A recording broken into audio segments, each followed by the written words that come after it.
Hello everyone, welcome back to another Q&A vlog for international students. Let's go!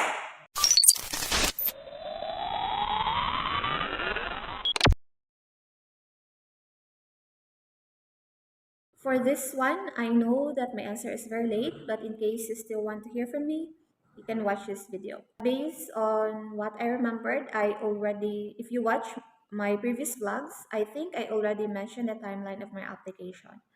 I waited exactly 4 weeks for the approval of my residence permit. Exactly 4 weeks, 1 month. I hope you were still able to catch up the start of your class. It's August and it's already August. But ask your university because usually during the first month of the class in the university, the deadline of the joining of international students for the class is usually the last date of the month. Like for example, in summer semester, university will accept international students to join the class until end of March, and in winter semester they will accept international students until the end of October. So if your class will start in August, then probably your university will accept you until the end of August. So I hope that you will manage to join the class. But you messaged me a month ago, so basically you had 2 months to wait for the approval of your residence permit. So I would say that it's enough because are you in the Philippines? Because in the Philippines, if things didn't change, the approval of the visa will take 15 working days. 15 working days, so that means it's almost a month. Working days, so it will take around more or less 3 weeks. So I'm not sure if you really have enough time to catch up at the start of the class in case the approval of your residence permit will be fast like me for like 1 month. Most probably, if you want to apply for the residence permit, maybe give ample time for the waiting game because you can't really speed up the process, like you really have to wait. So maybe give like at least 3 months to wait for the approval of your residence permit. Because for me, I think I applied for my residence permit around December. Yeah, December. I think it was last week of November. Anyway, but I was granted the residence permit January, and my class will start March. So I really have much time to process my visa because after you cannot process your visa if you don't have the approval of the residence permit because you might get a rejection for the application of your visa. So anyway, I hope everything goes well with you and good luck. How to apply? You can watch my previous vlogs. I pretty compiled the step-by-step process of my application during my time, and you can watch them. And your aunt is in Vienna, so I would assume that you're going to live with your aunt. So I'm recommending that you find university in Vienna because you have for your accommodation you have to submit some papers where your aunt lives, and it would be easier for you to to look for universities in Vienna because yeah, your aunt is already there. And just watch my previous vlogs, and I think more or less the process was still the same. My school, I'm studying here in Graz. The name of my university is University of Graz, or they call it Karl Franzens Universität. It's the same. No, you don't have to translate any documents into German language because all our documents in Philippines are already in English. The authorities here accept documents in English, but but with the other countries, I know that some of their documents are not written in English. So if it's not written in English, you have to translate it into German.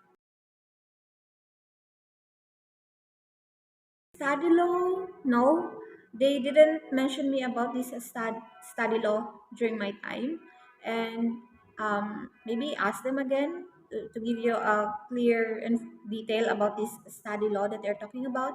And you also have to consider that it's an international application. So maybe the other countries they have this kind of study law, and us in the Philippines we don't have this.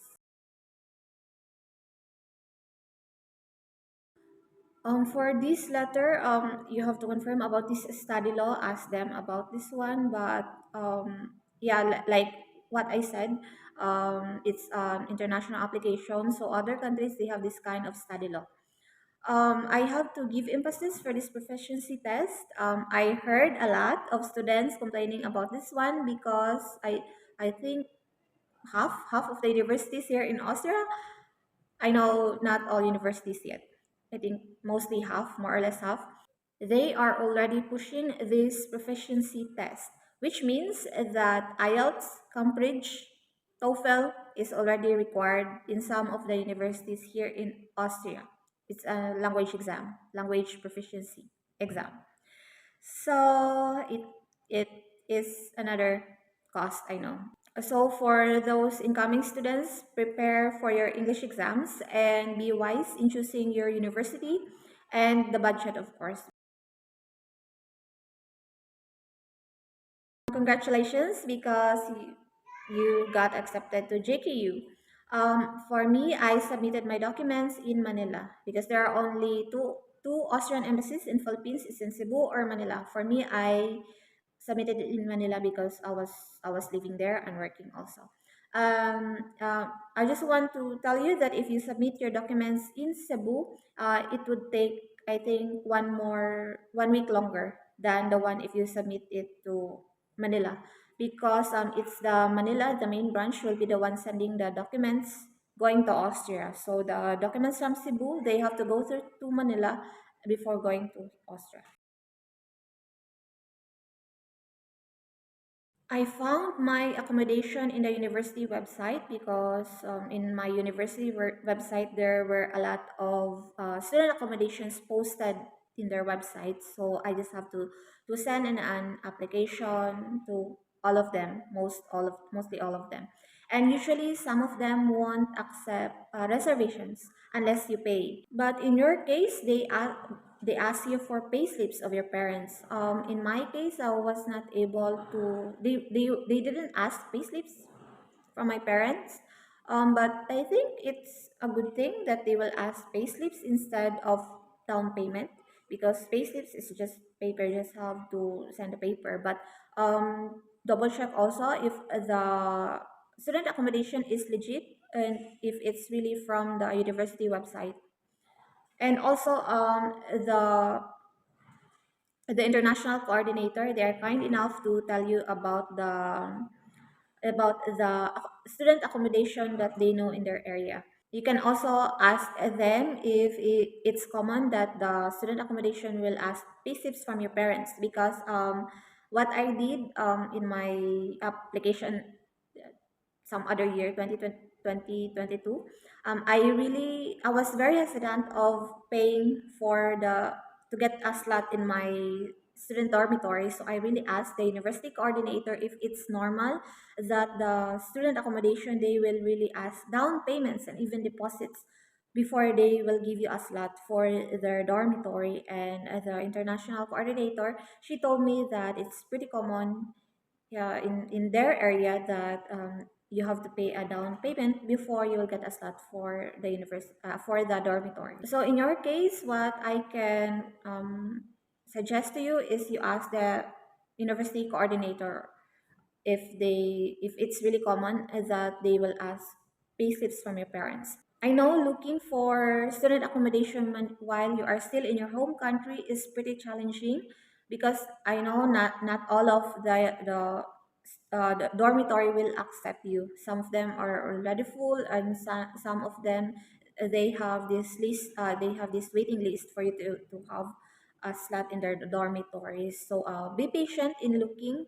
And in case, in a worst case scenario that you will really not find a student accommodation within the website given in your in the university website, you can consider living in a shared apartment. We call it vige. here in Austria. It's a shared apartment where there are in a one apartment there are like three rooms shared by different by three, like for example three rooms, it is shared by three students, and you have a common kitchen, you have I don't know if they have one bathroom or some also a laundry room. So you can consider that one if it's really hard for you to look, if it's really impossible for you to have this slot for the dormitory. And looking for a vige is actually for me it's risky if you're still in your home country, because you don't know if the vige that you found is a scam or legit. So you need to also engage with some students if they have some recommendations, in case also you know someone out there in the place that you're going. So you can ask some friends or any colleagues that you know that are really studying in that area. And you can join Facebook groups. There were a lot of Facebook groups for looking for an apartment, or even a shop, and also a shared apartment. But you also need to be careful that there are a lot of scammers in Facebook. So I don't know how really it works if your accommodation would be apartment. I think they will mostly ask you to pay to pay for the down payment first. So just be careful. But what I can say to you is that the safest way for us international students, especially if we are still in our home country, the safest way for us to find a student accommodation is through dormitory, because dormitory it is somewhat connected with the university, and they have some connections, and usually the university in that area they usually know the dormitory around their premises. So good luck for your search for your accommodation. And that's it. I'm going to end my Q&A vlog. For the proof of funds, I'm going to make a separate video for that, because I know you most of the international students, this is the very crucial part of the application or proof of funds. So it's gonna be long maybe.